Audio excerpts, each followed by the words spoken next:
A paz do Senhor, meus queridos irmãos, eu sou o pastor Fábio Henrique, superintendente geral da Escola Bíblica Dominical da Assembleia de Deus em Mossoró, e estamos aqui para mais um programa EBD em Síntese.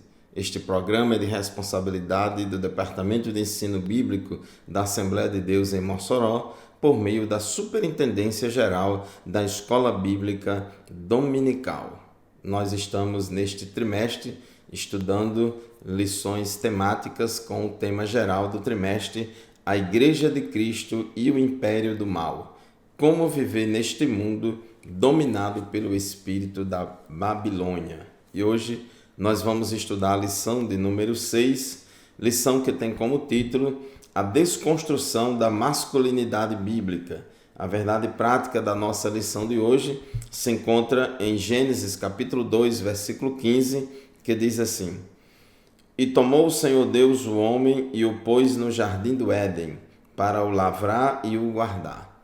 E a verdade prática da nossa lição declara o seguinte: o homem foi criado com qualidades que expressam virilidade, responsabilidade e liderança. A nossa leitura bíblica em classe da lição de hoje encontra-se em Ruth, capítulo 4, versículos de 7 a 12. O programa EBD em Síntese, ele vai ao ar semanalmente pela Rádio Libertadora FM 96.3, todos os sábados pela manhã, das 8 às 9 da manhã, como também pela TV AD e pelo YouTube AD Mossoró Oficial. Nós, nesta lição de hoje, intitulada A Desconstrução da Masculinidade Bíblica, nós vamos mostrar, em primeiro lugar, que a masculinidade bíblica provém da criação divina e que suas características passam pela provisão e proteção da família. O segundo objetivo da nossa lição de hoje é destacar que a erosão da masculinidade tem a ver com a apologia à homossexualidade e com a negligência da responsabilidade masculina. E, por fim, vamos enfatizar a imagem de Boaz como símbolo de uma masculinidade bíblica e equilibrada. De acordo com a Bíblia Sagrada, sabemos que o mundo inteiro está no maligno, ou como diz outra tradução, o mundo jaz no maligno, porque o mundo está dominado pelo espírito da Babilônia, por este presente século mau que vive, cujos homens e mulheres, cujas pessoas vivem sem Deus, vivem longe de Deus, mas também em oposição a Deus. É uma cultura não somente sem Deus, mas contra Deus.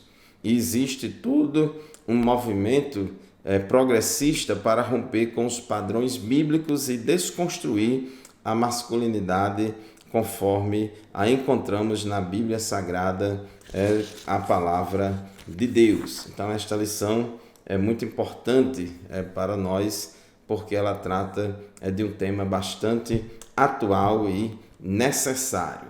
Nós vemos aqui na introdução da nossa lição que o conceito progressista de ruptura dos padrões bíblicos atua na desconstrução da masculinidade. Os marcos judaico-cristãos do papel do homem são questionados. E nesse contexto, a masculinidade é relativizada e o modelo bíblico de homem é desconstruído. Por isso que nós precisamos falar sobre esse assunto de acordo com a visão bíblica da palavra de Deus. O tópico 1 da nossa lição, a masculinidade bíblica. Sabemos pela palavra de Deus que Deus criou o ser humano, Deus criou homem e mulher. Deus criou homem e mulher, criou macho e fêmea, conforme Gênesis capítulo 1, versículo 27. Deus criou, a Bíblia diz em Gênesis 1 e 27, criou Deus o homem à sua imagem, a imagem de Deus o criou, homem e mulher os criou.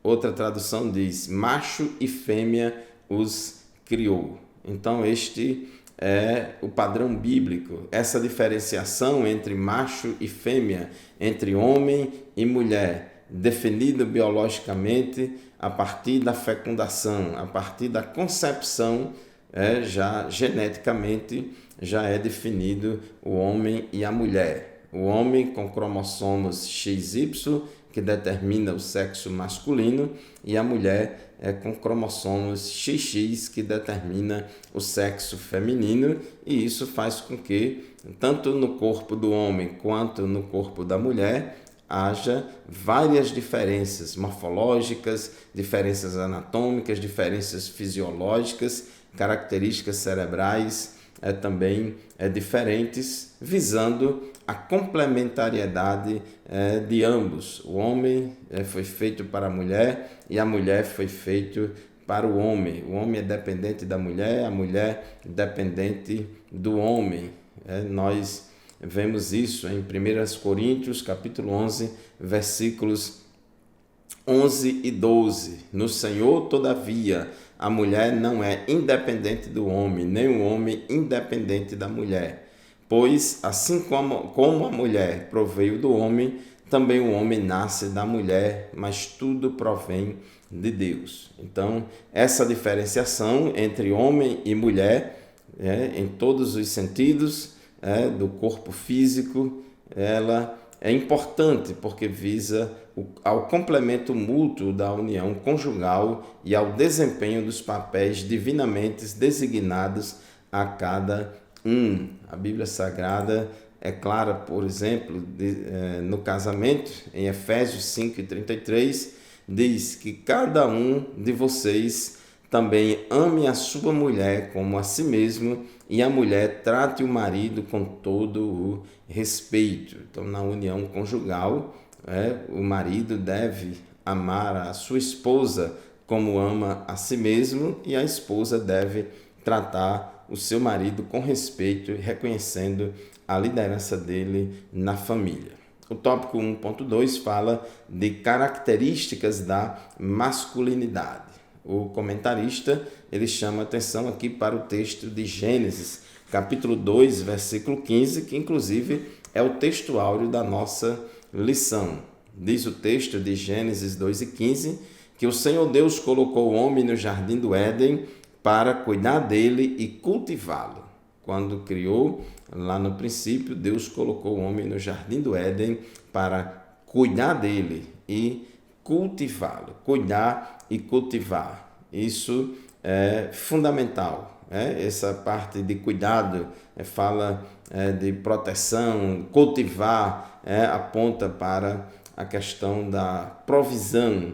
Então, ao criar o homem, Deus lhes confiou duas tarefas primárias e essenciais: cultivar e guardar, ou cuidar e cultivá-lo. Cuidar no sentido de guardar e cultivar, de proteger, de prover. Então, esses dois termos resumem o mandado divino para o comportamento masculino.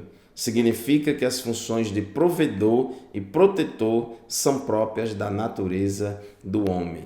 Então, o homem é como provedor e protetor da sua família, para que ele seja um bom provedor da sua família. Ele precisa apresentar características importantes, como a diligência, a proatividade. Então, um marido, um pai, um chefe de família, um líder de família, ele tem que ser diligente, tem que ser proativo em fazer tudo o que for necessário, se mexer, fazer tudo o que for necessário para prover as necessidades básicas da sua família.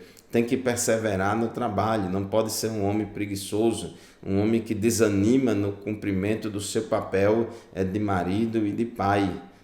Tem que ser um homem que ama servir a sua esposa, ama servir os seus filhos, ama servir a sua família. Então, o marido ele precisa ser um bom provedor, ele tem essa responsabilidade diante de Deus. A esposa vai auxiliá-lo nessa tarefa, a esposa pode também ajudá-lo a prover as necessidades da família. No entanto, a responsabilidade é do homem, é do líder, é do marido, é do pai.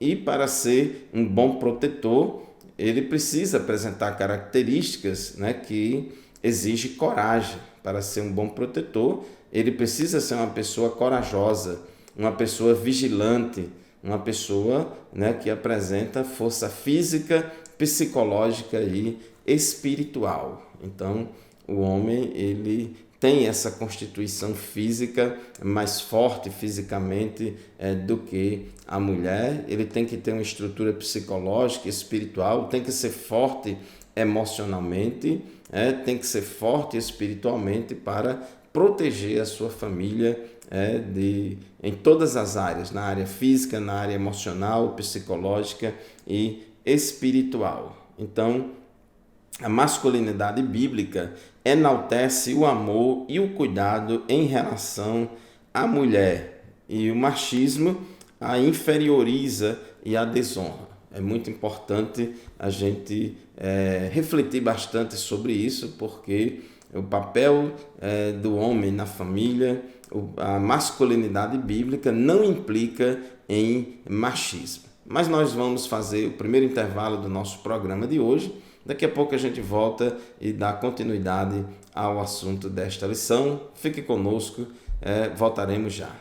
A paz do Senhor, meus irmãos, minhas irmãs, estamos de volta para o segundo bloco do programa Bíblia em Síntese, transmitido pela Rádio Libertador FM 96.3 e por todo o sistema de comunicação da Assembleia de Deus em Mossoró. Estamos hoje estudando a lição de número 6 deste trimestre, que tem como título A Desconstrução da Masculinidade Bíblica. Nós estávamos falando no tópico 1.2 da nossa lição que o homem tem a responsabilidade de ser o provedor e o protetor da família, e para isso exige-se do homem, o modelo de masculinidade bíblica exige que, para que ele seja um bom provedor, ele tem que ser uma pessoa diligente, tem que ser uma pessoa que gosta de trabalhar, tem que ser uma pessoa que ame servir a sua família. Para que ele seja um bom protetor da família, ele tem que ser uma pessoa corajosa, uma pessoa vigilante, uma pessoa que demonstre força física, psicológica e espiritual. Sabemos que alguns homens não têm tanta força física assim, porque nasceu com um corpo mais frágil, mais franzino, mas isso não significa que ele não tenha coragem, não significa que ele não tenha força psicológica e espiritual, que é fundamental para ser protetor e provedor da família. Agora, queremos ressaltar, conforme diz o nosso comentarista aqui no tópico 1.2, que a masculinidade bíblica enaltece o amor e o cuidado do homem em relação à mulher, enquanto que o machismo inferioriza a mulher e desonra a mulher. Por muitos anos, por muitas décadas e até séculos, temos visto muitos problemas de machismo em muitas sociedades, muitos homens cometendo abuso de autoridade e não entendendo o papel de líder servo, de liderança servidora que ele deve exercer na família, e tem cometido abuso de autoridade e não tem amado a sua esposa de forma sacrificial, como Cristo amou a igreja e a si mesmo se entregou por ela. Então, nesse aspecto, a Bíblia ensina ao homem honrar a mulher com toda a dignidade. A primeira epístola de Pedro, no capítulo 3, versículo 7, diz assim: do mesmo modo vocês, maridos, sejam sábios no convívio com suas mulheres, tratem-nas com honra, como parte mais frágil e co-herdeiras do dom da graça da vida, de forma que não sejam interrompidas as suas orações. Então, o mandamento bíblico para os maridos é que eles sejam sóbrios no convívio com suas esposas, que devem tratar elas com honra, como parte e co-herdeiras do dom da graça da vida. Então, o marido tem que ser uma pessoa gentil, tem que ser uma pessoa que demonstre amabilidade pela sua esposa, um amor altruísta. Quem ama, quem honra, não faz a esposa sofrer, não a inferioriza, não desonra e não age com atitude machista. Muito pelo contrário, porque Paulo diz em Efésios 5:29 que ninguém aborrece a sua própria carne, antes a alimenta e sustenta. Então, no casamento, marido e mulher, ambos se tornam uma só carne. Tópico 1.3, a liderança masculina. Deus confiou ao homem a responsabilidade da liderança. Na Bíblia, Deus é a cabeça de Cristo, Cristo é a cabeça do homem e o homem é a cabeça da mulher. Vamos ler esse versículo, ele está escrito em 1 aos Coríntios, capítulo 11, versículo 3.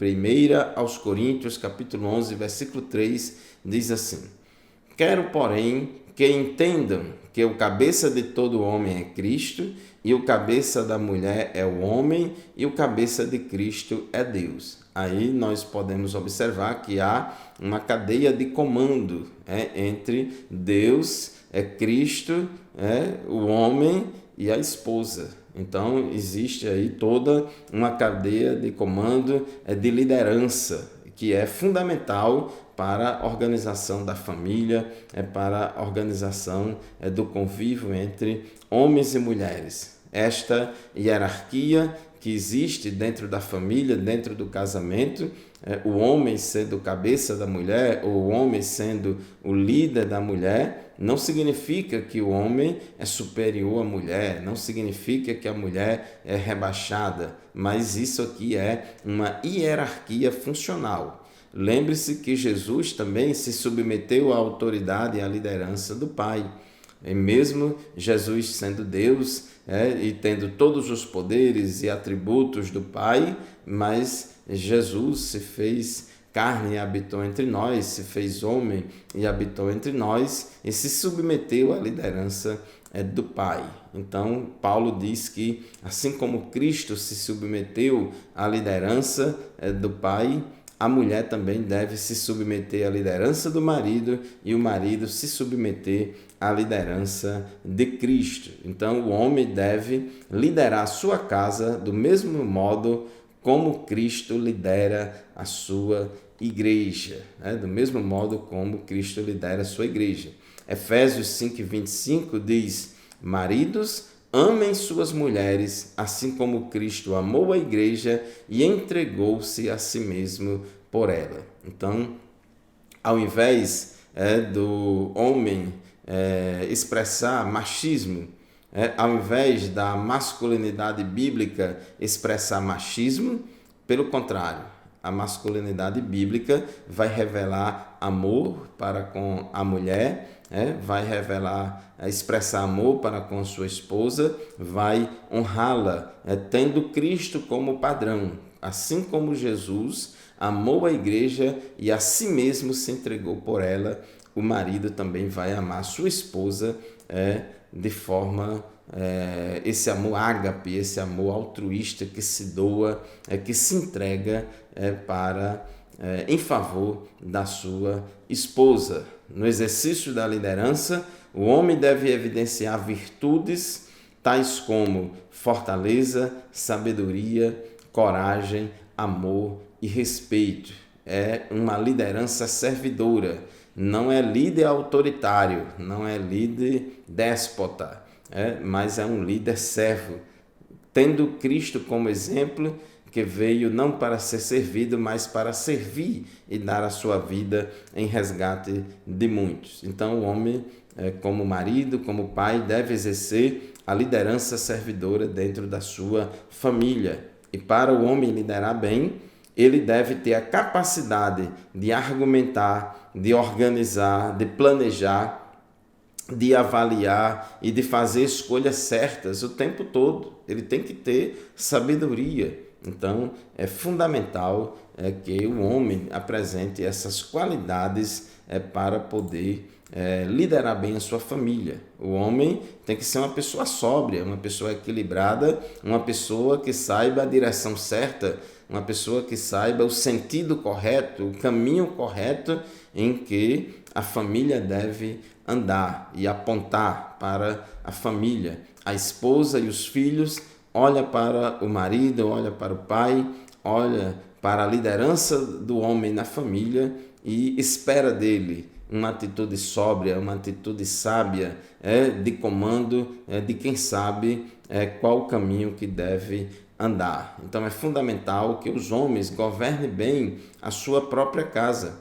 1 Timóteo capítulo 3, versículos 4 a 5, fala que o pastor, o obreiro a ser escolhido como pastor da igreja, deve ser uma pessoa que governe bem a sua própria família, tendo os filhos sujeitos a ele, com toda a dignidade.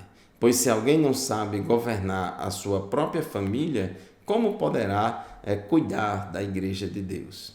Então, essa é uma característica exigida dos pastores, dos candidatos ao ministério pastoral, mas também exigida de todo pai de família cristão.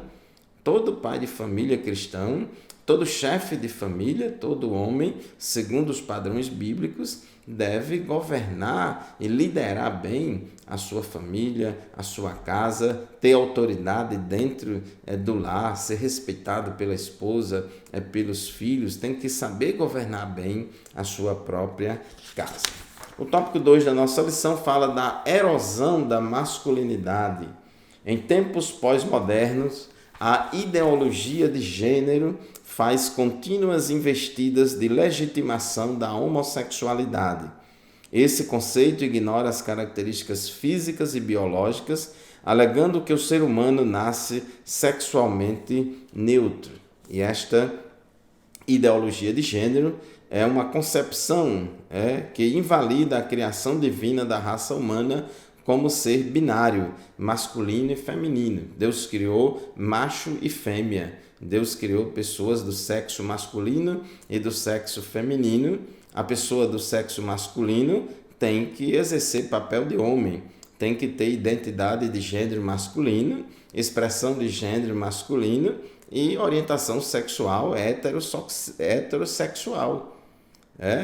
De maneira análoga, a mulher, pessoa que nasceu do sexo feminino, ela deve ter uma identidade de gênero feminino, ela deve ter uma expressão de gênero também feminina e ter uma orientação sexual heterossexual. Mulher procura o homem para casar e o homem procura a mulher para casar. Mas, infelizmente, nós temos visto que no mundo caído no qual vivemos, onde impera o espírito da Babilônia, tem havido uma erosão da masculinidade bíblica e a apologia, a ideologia de gênero e a homossexualidade tem causado a erosão, o desgaste e o enfraquecimento da masculinidade, o padrão de masculinidade. E isso tem trazido muitos problemas, muitos homens hoje em dia apresentam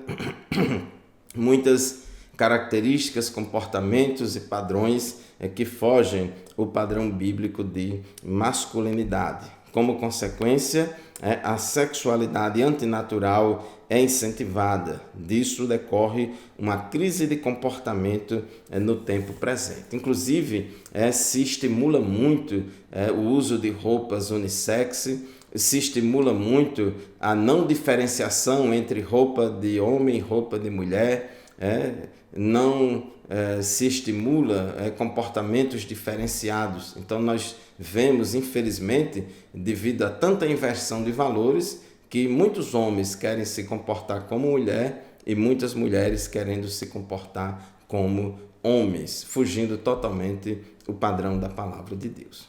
Meus irmãos, vamos fazer mais um intervalo, daqui a pouco a gente volta, não saia daí. Glória a Deus, irmãos, estamos de volta para o terceiro e último bloco do programa EBD em Síntese de hoje. Estamos estudando a lição de número 6, que tem como título A Desconstrução da Masculinidade Bíblica.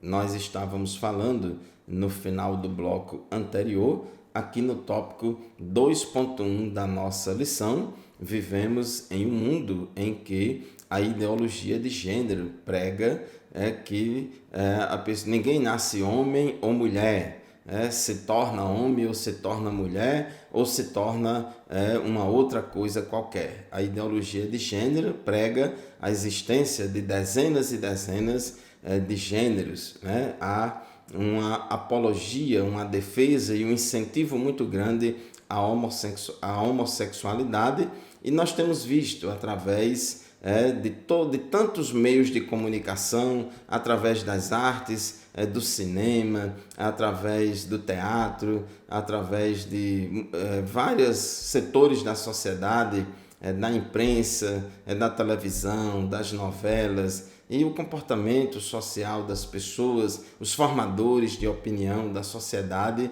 prega muito essa desconstrução da masculinidade bíblica e prega muito um comportamento invertido em que muitos homens são estimulados a se comportarem como mulheres, e muitas mulheres são estimuladas a se comportarem como homens, fazendo uma total inversão de papéis. A sociedade ocidental, com essa ideologia de gênero e essa apologia à homossexualidade, tem batido de frente, tem escolhido a masculinidade bíblica como um alvo a ser destruído, a se acabar. Mas nós, irmãos, precisamos voltar aos padrões da palavra de Deus, entender o que a palavra de Deus ensina e defender os princípios da palavra de Deus. Os homens, conforme diz o tópico 2.2 da nossa lição, têm responsabilidades e não devem ser negligenciadas essas responsabilidades. A identidade masculina, que deveria estar associada à virilidade, à capacidade de prover e proteger a família, é substituída por indivíduos de duplo ânimo, vacilantes e inconsequentes.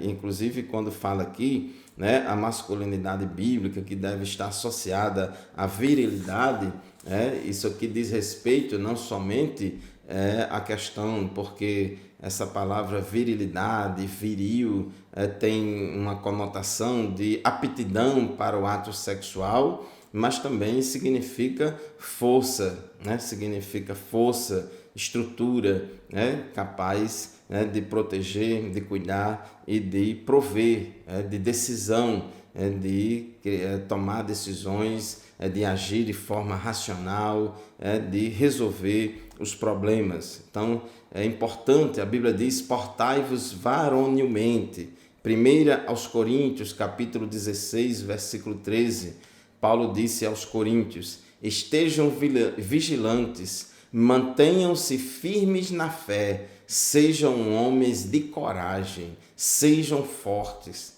Olha a parte B deste versículo, aqui na Nova Versão Internacional. 1 aos Coríntios, capítulo 16, versículo 13.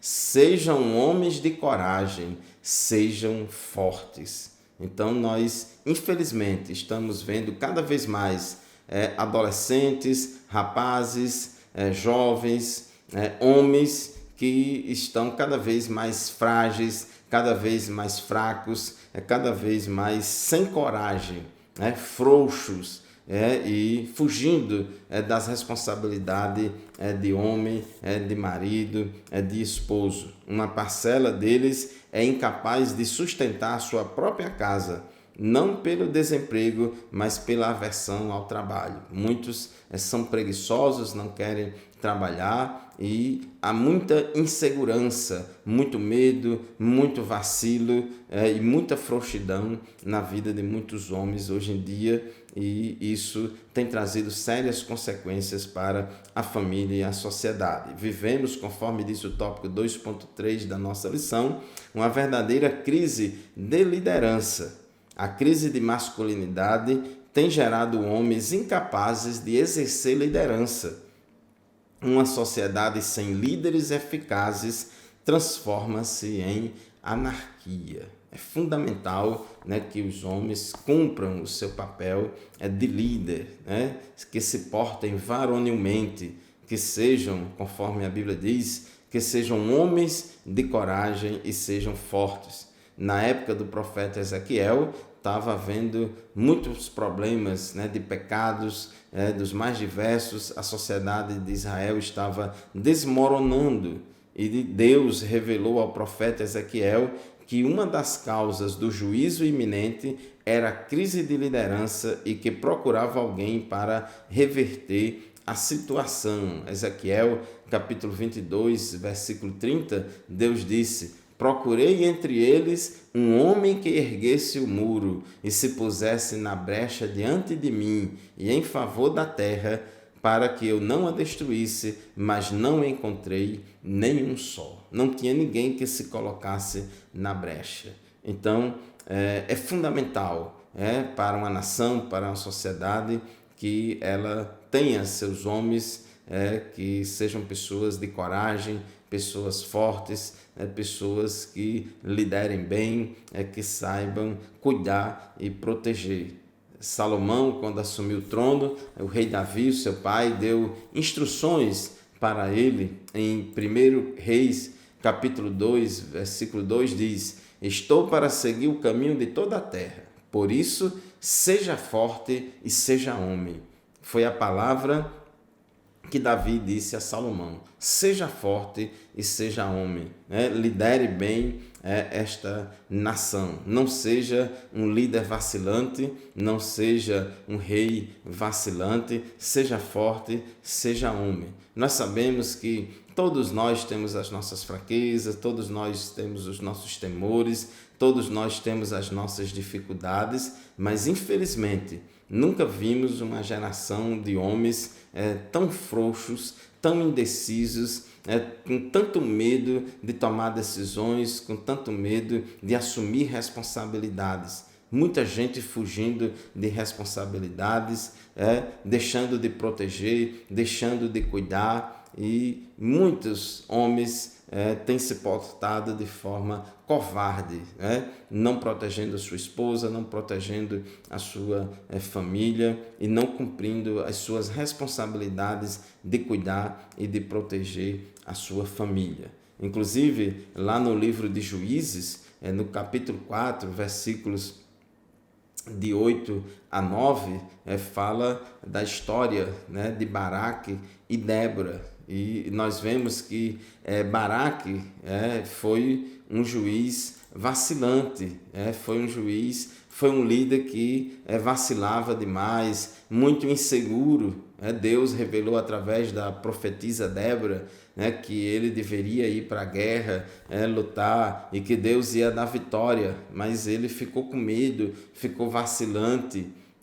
Ele disse a Débora, Juízes capítulo 4, versículos 8 e 9, Baraque disse a ela, ou seja, disse a Débora: se você for comigo, irei, mas se não for, não irei.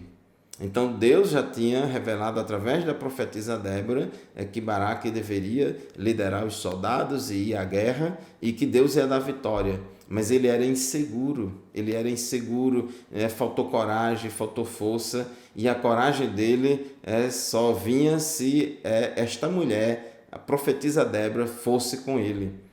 Então ele dependia muito. Nós vemos aqui um caso de duas lideranças em Israel, um juiz e uma profetisa, e esse juiz com medo de exercer o seu papel, pedindo ajuda da profetisa, só ia se a profetisa fosse com ele.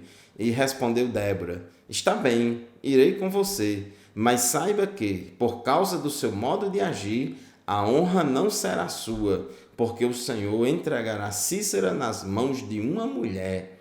Então Débora foi a Quedes com Baraque. Então muitas vezes no lar, em alguns outros locais, quando a liderança masculina falha, Quando a liderança masculina é negligente, então abre caminho para uma liderança feminina influenciar, liderar.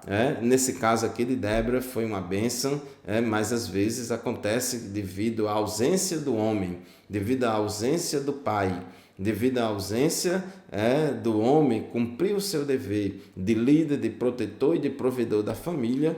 Então a mulher fica sobrecarregada, vai fazer o papel de mãe e de pai e fica fazendo tudo sozinho. E infelizmente algumas mulheres até devido à ausência ou à negligência do marido tomam atitudes feministas e vão imprimir um ritmo e papéis bastante estranhos, contrários à palavra de Deus. O tópico 3 da nossa lição, o comentarista traz aqui Boaz como símbolo bíblico de masculinidade, no sentido de que foi uma pessoa responsável, uma pessoa generosa, uma pessoa amorosa, tratou Ruth e Noemi de forma exemplar. Ele se dirigiu a Ruth com ternura, protegeu Ruth para não ser molestada, alimentou Ruth e ordenou que Ruth fosse favorecida na colheita. Inclusive, tinha a lei lá em Israel, como Ruth era viúva, Noemi era viúva e perdeu, elas perderam as terras que pertencia à família dela. Então, o costume lá da época era que o parente mais próximo fosse o parente remidor e resgatasse as terras, as propriedades e casasse com a viúva para gerar descendentes à família. E essa responsabilidade chegou diante de Boaz. Tinha um parente mais próximo ainda de Ruth, mas esse parente renunciou aos seus direitos, transferindo para Boaz. E Boaz não fugiu da sua responsabilidade, não fugiu do cumprimento do seu dever de seu parente remidor. E assim, Boaz, ele resgatou as terras, comprou de volta as terras que pertenciam ao marido de Ruth e ao marido de Noemi, e depois ele casa com Ruth e ele se torna aí um dos ancestrais de Davi e, consequentemente, de Jesus. E o comentarista diz que Boaz é símbolo de masculinidade enquanto marido, pai e líder exemplar. Portanto, meu querido irmão, minha querida irmã, já chegando à conclusão desta lição de hoje, aprendemos que a masculinidade bíblica é um conjunto de atributos e funções inerentes ao homem. Já a desmasculinização decorre da inversão dos papéis do homem na sexualidade, na liderança e na prática de seus deveres. A masculinidade bíblica exige o autocontrole, sacrifício e firmeza de caráter no encargo de suas tarefas. Nesse aspecto, a sociedade, a família e a igreja esperam por homens que honrem a sua masculinidade e exerçam o papel que Deus os vocacionou a desempenhar. Muito bem, chegamos ao final de mais um programa EBD em Síntese. Este programa e nenhum outro substitui a aula presencial lá na nossa sala de aula, na nossa congregação, estudando e aprendendo uns com os outros. Muito obrigado pela sua audiência, muito obrigado pela sua atenção. A paz do Senhor e até a próxima semana, se Deus quiser, com mais um programa EBD em Síntese. Amém.